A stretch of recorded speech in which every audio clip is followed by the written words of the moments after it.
তাহলে ওসমান হাদি একমাত্র ব্যক্তি ছিল যে দলের লেজুর বৃত্তি না করে, দলের লিয়াজু লবিংয়ের মধ্যে না গিয়ে, আসন ভাগাভাগির মিথ্যা দুর্গন্ধযুক্ত নিকৃষ্ট কালচারের মধ্যে না গিয়ে যেটা সত্য ওইটাই মানুষের মুখের উপর স্ট্রেট ফরওয়ার্ড বলে দিত। আর এই রকম একজন মেরুদণ্ডওয়ালা, যার মেরুদণ্ড আছে, যে স্ট্রেট ফরওয়ার্ড সত্য এবং ন্যায় বলতে পারে জ্ঞানের সাথে বুদ্ধিমত্তার সাথে, এটাই নেতা, এটাই নেতা তৈরি হওয়ার রাস্তা। আর এই রকম একজন মেরুদণ্ডওয়ালা সত্যবাদী ন্যায়পরায়ণ নেতা ওই রকম লাখো দুর্নীতিগ্রস্ত নির্বাচিত এমপির চেয়ে পাওয়ারফুল। এবং ওই পাশ্চাত্যের আর আমাদের পাশের দাদাবাবুরা তারা পর্যন্ত ভয় পায় এই রকম নেতাকে। কেন? ওই যে দুর্নীতির মধ্যে যে নেতা উঠে এসেছে, ওকে টাকা দিয়ে কিনে নেওয়া যাবে। ভারতও ওকে কালকে টাকা দিয়ে কিনে নিতে পারবে, আমেরিকা ওকে কালকে টাকা দিয়ে কিনে নিতে পারবে। ওকে বলবে তোমার যত দুর্নীতি করার ইচ্ছা করো, টাকা পাচার করে নিয়ে আমার দেশে চলে আসো, আমি যা বলবো তাই শুনবা। তো ও যেহেতু এই দুর্নীতির প্র্যাকটিসের মধ্যেই বড় হয়েছে, তো ও কোনোদিন দেশের পক্ষে কাজ করবে না, অন্য দেশের গোলামি করবে, অন্য দেশের গোলামি করবে। তাহলে গোলামি থেকে বাঁচার জন্য একটা প্রজন্ম তৈরি করতে হবে আপনাদের, যে প্রজন্ম হবে সত্যবাদী ন্যায়পরায়ণ, মিথ্যা এবং অন্যায়ের সংস্পর্শে যায়নি, মেরুদণ্ড বিক্রি করবে না টাকার কাছে। আপনি মাপবেন কেমনে যে আমি সত্যবাদী ন্যায়পরায়ণ কিনা? আপনি নিজেকে জিজ্ঞেস করেন যে আপনি আপনার পিতার সম্পত্তিতে আপনার বোনকে ন্যায়ের সাথে সম্পদ দিয়েছেন কিনা? আপনার পিতা আপনার দাদার সম্পত্তিতে আপনার ফুফুকে ন্যায়ের সাথে সম্পদ দিয়েছে কিনা? যদি দেখেন হ্যাঁ ন্যায়ের সাথে বন্টন হয়েছে, তাহলে আপনার মধ্যে নেতৃত্বের গুণ আছে, আল্লাহর দৃষ্টিতে আপনি নেতা হতে পারবেন। আরও বাকি গুণগুলো অর্জন করলে পূর্ণ নেতা হবেন, কিন্তু মোটামুটি এই গুণটা আছে। আর যদি দেখেন যে না, আপনি ন্যায়ের সাথে বন্টন করতে পারেননি, আপনি নিশ্চিত জেনে রাখেন, আপনি নিশ্চিত জেনে রাখেন আজকে আপনি আপনার স্ত্রীর সাথে ন্যায় করতে পারেননি, আজকে আপনি আপনার বোনের সাথে ন্যায় করতে পারেননি, আজকে আপনি আপনার পিতা মাতার সাথে ন্যায় করতে পারেননি।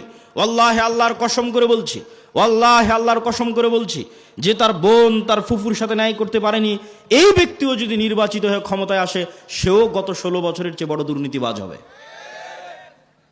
তাহলে নেতা তখনই তৈরি হবে যখন ন্যায় এবং সত্যবাদিতা তার রক্তের মধ্যে থাকবে। আর মিথ্যা গোলামির কালচার।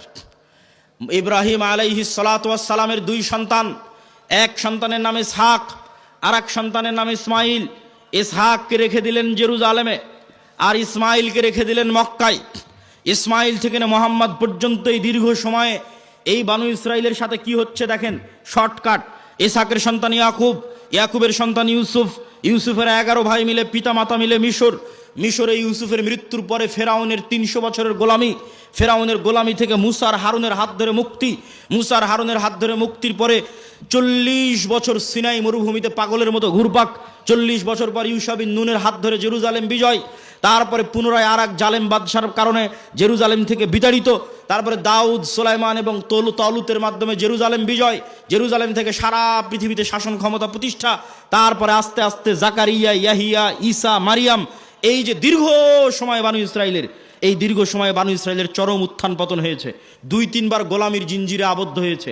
তার মধ্যে সবচেয়ে বড় গোলামি ছিল ফেরাউনের 300 বছর।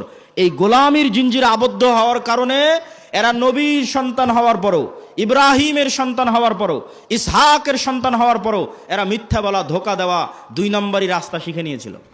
এই জন্য আল্লাহ বলল, শনিবারের দিন তোমরা মাছ ধরবা না। দাউদ কোরআন পড়ে, মাছেরা কোরআন শুনতে আসে, জাবুর শুনতে আসে। এরা করলো কি, শনিবারের দিন মাছগুলো আটকে রেখে দিল, রবিবারের দিন ধরলো। কি পরিমাণ ধোকাবাজ! অথচ এরা নবীর সন্তান, ইব্রাহিমের সন্তান, এই সিলসিলার সন্তান।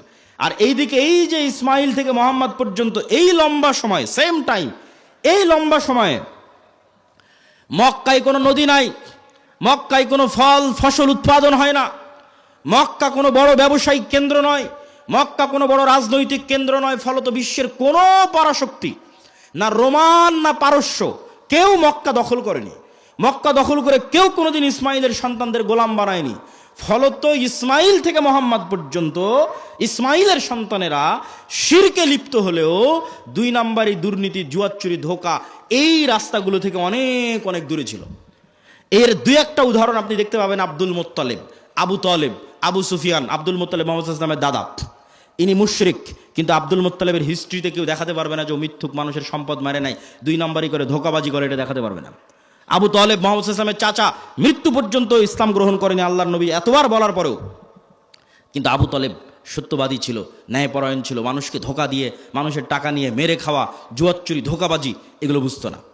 এই জন্য আল্লাহর নবী বলে গেছে, আল আইম্মাতু মিন কুরাইশ, মক্কা বিজয়ের পর প্রায় সব কুরাইশ ইসলাম গ্রহণ করে নিয়েছিল। সব মক্কা বিজয়ের আগ পর্যন্ত তারা কাফের থাকতে পারে, আল্লাহ নবীর সাথে যুদ্ধ মারামারি সব কিছু করেছে, কিন্তু মক্কা বিজয়ের পর প্রায় সব কুরাইশ ইসলাম গ্রহণ করে নিয়েছে। আল্লাহ নবী বলেন, আল আইম্মাতু মিন কুরাইশ, আমার উম্মতে যতদিন নেতা হবে, খলিফা হবে, কুরাইশ বংশ থেকে হবে, ইসমাইলের সন্তান থেকে হবে।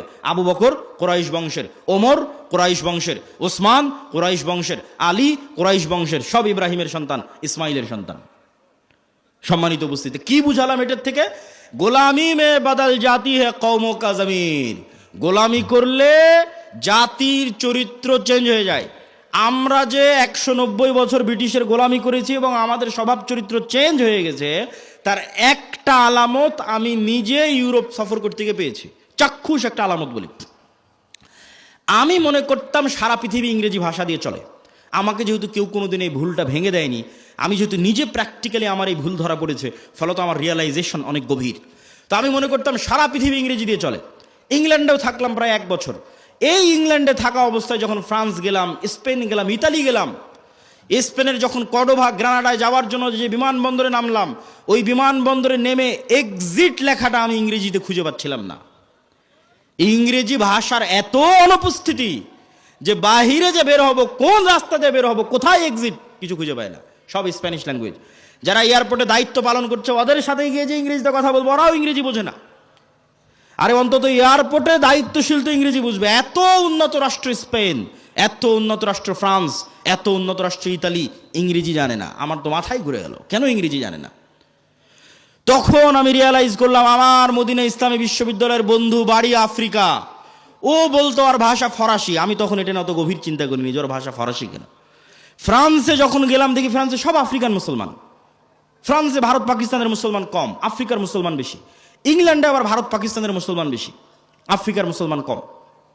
তখন সব রহস্য ভেদ হয়ে গেল যে ওর ভাষা কেন ফরাসি আর আমার কাছে কেন ইংরেজির এত গুরুত্ব, জন্মগত কেমনে অটোমেটিক। সবাই আমাদের দেশের মানুষ জানে যে ইংরেজি অনেক গুরুত্বপূর্ণ ভাষা, অথচ ইউরোপের অধিকাংশ দেশ ইংরেজির কোনো ভ্যালুই নাই, দামই নাই। ওরা এতটা অহংকারী, ফ্রান্স, ইতালি, স্পেন, জার্মান এতটা অহংকারী, ওরা ইংরেজি শিখবেই না। তাহলে আমি কেমনে জন্মগত মেনে বুঝে নিলাম যে ইংরেজি গুরুত্বপূর্ণ?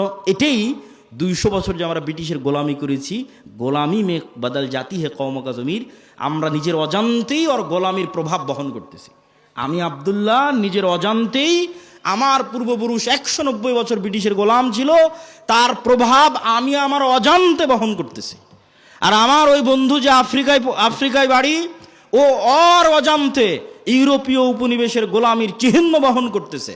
ঠিক এই যে আপনি দেখতেছেন মুসলমানেরা মারামারি, কাটাকাটি, এই যে গণতন্ত্রের কালচার টিকিয়ে রাখা আছে, যেন এখানে আর সুদের কালচার টিকিয়ে রাখা আছে, যেন একটা মুসলমান নেতা সত্যবাদী ন্যায়পরায়ণ বের হয়ে আসতে না পারে, সব যেন মিথ্যুক আর দুর্নীতিবাজ বের হয়। এই জন্যই গণতন্ত্র দিয়ে রাখা আছে, এই জন্যই সুদী ব্যবস্থা দিয়ে রাখা আছে। কেননা এই কালচারের মধ্যে থাকলেও মিথ্যুক দুর্নীতিবাজ হবে। আর 190 বছর ব্রিটিশের গোলামিতে ওটাই শিখেছে। কেননা গোলাম তো একটা রুটির জন্য মারামারি করে, গোলাম একটা রুটির জন্য আরেকজনকে হত্যা করে দিতে পারে।